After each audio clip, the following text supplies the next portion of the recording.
I'd like to ask you about Melina Shaw. So, Go Away Little Boy. Classic song. Classic song. Marlena gives me Nancy Wilson. She gives me Dinah Washington.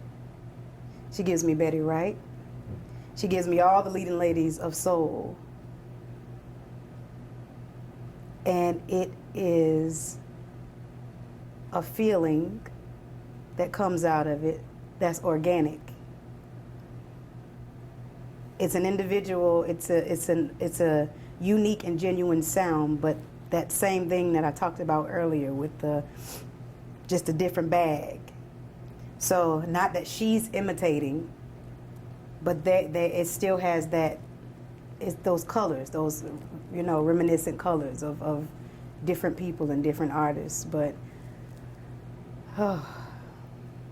Very, very good analogy, because I hear Nancy Wilson and I hear some of the same people you said, and very unique artists.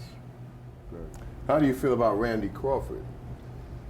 Randy Crawford, of course, Street Life. That's one of the biggest hits, and another classic. Randy Crawford. The thing I like about her voice is the thing that I like about Nina Simone's voice. One of the things I like about Nina is a whole lot of layers. That's a whole different situation. But the vibrato. The vibrato is so fast and natural. And it's also, Randy Crawford has an amazing way of balancing a nasally tone, which is something that's frowned upon by most people because they can't make it work, most singers. She's able to make it work for her, and it's pleasant to the ear coming from her, just the way she's learned to use her voice and, make it sound. And it also has what's my girl? Silly of me to think that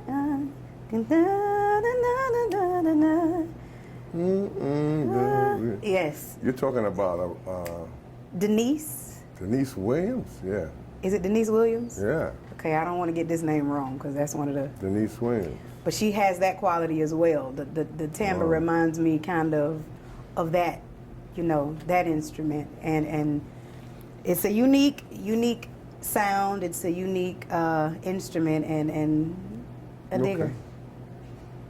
Very... another album where no matter where you play it, you're going to remember. Those vocalists are totally like, there are not a lot of them around anymore. Where you could have that record, and just like you just referenced it, I mean, there are some records that, the Marlena Shaw, those things are, there's not a lot of sisters or singers going in that direction. Question, why do you think what has happened to because you were one of the last, to me, of the rarest. I'm sure in every city there's sisters, and you know them, I'm sure, you've met them. So you know that you're not the only one.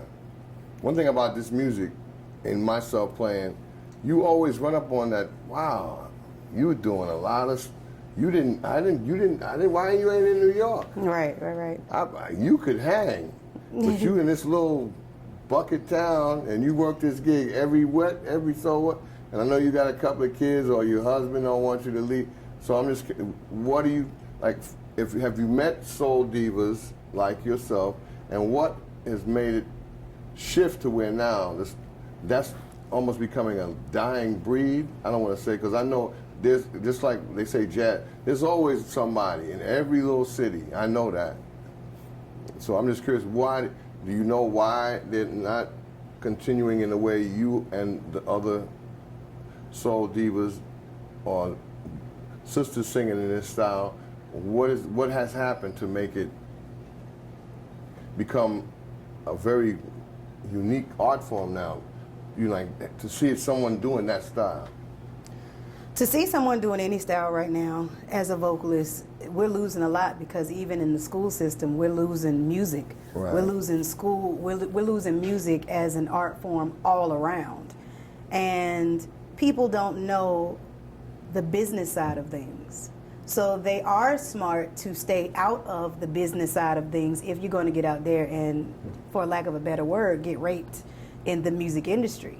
Right. So unless you are the creme de la creme, unless you're like at the you know, you're, and a lot of people are bringing it on that level, but they also know that they'll do it and they'll have the regret of, you know, well, I got out here and I was only making $15, and the person that hired me and my manager and this person and those people were getting 75 million, and I was just, you know, on the, well, however it works, it's like it's not just about the talent, it's the business that goes with it.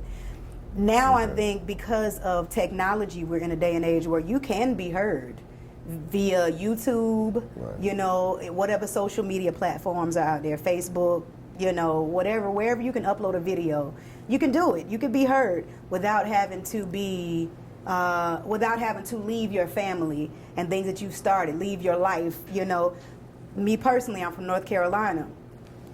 When I first, before I moved here, I was in a 1-bedroom, nice apartment where I had swimming pool and I had parking and I had a laundry room there, and I was paying $475 per month. No utilities, that was it, $475. A few, you know, a few things here and there, cable, like the different Stone things. Age. Right, but it was not. It was in 2000 and what? Yeah. That was 2000, and I was there from maybe 2001 to like 2007. Right before I moved here, because I moved to New York in 2008. Right. And the first thing I noticed was, you know, up here, like now, I'm basically shelling out a couple grand a month for a space much smaller than my 1-bedroom apartment, where there are no luxuries like parking and different things. And you do have to pay to park everywhere, you know. So people have to make life work for them. So just because they have the talent and the instrument, you know, they have to survive as well. And you don't, a lot of people don't get here and survive just trying to make ends meet. They just end up struggling to live day to day, and they you know, miss out on the quality of life, you know. And the singing becomes, like me in North Carolina, singing becomes a way to just keep sanity after a while. I'm singing when I'm sad, I'm singing when I'm happy, I'm singing when I'm about to go to court, whatever the case may be, when I'm confused, you know, but it's not happening on a stage, so I'm not getting paid for it, you know. You know, it's just it's a lot of different things. And I think with me and the people that I know personally, especially in North Carolina, you know, it's just, the big city is the big city. And you might be a big fish in a small pond down there in North Carolina, but you get up here, you know, you're less than a minnow floating around, you know, in a big ass ocean.